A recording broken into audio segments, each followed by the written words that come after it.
Vous avez parlé d'abord avant de vous faire ce test? Non, rien du tout. Son résultat est positif, mais pas facile de le lui annoncer. Cette fois-ci, maintenant, on vous envoie vers un médecin pour vous annoncer ce résultat-là.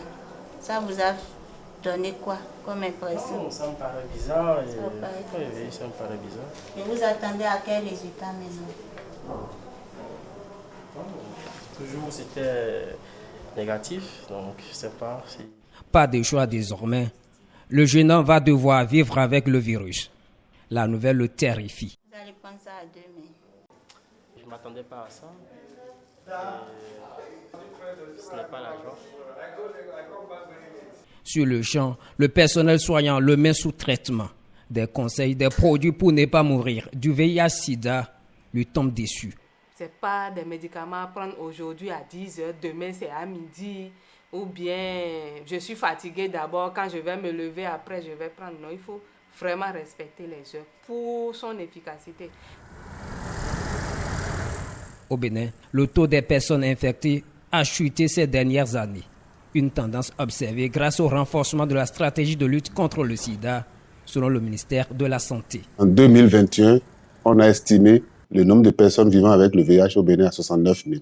Mais cette prévalence qui apparemment est faible cache un certain nombre de disparités. Disparités d'abord entre les sexes, à savoir que les femmes sont plus infectées que les hommes, mais disparités également en fonction des groupes cibles.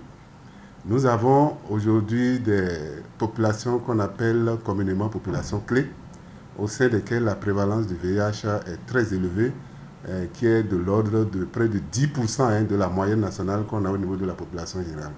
Ainsi, quand on prend les professionnels de sexe, la prévalence a été estimée en 2021 à 7,2%. Quand on prend les hommes qui ont des rapports sexuels avec d'autres hommes, elle a été estimée à 8,1%.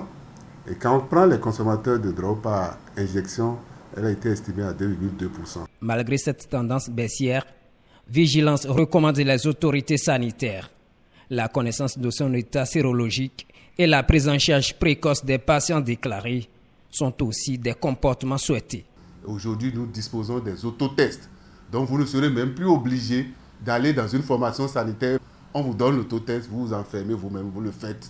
Et dès que c'est réactif, vous allez maintenant chercher à avoir les services de santé pour bénéficier de traitement. Cette dame l'a fait depuis plusieurs années. Elle vit avec le VIH-Sida grâce à un suivi médical régulier.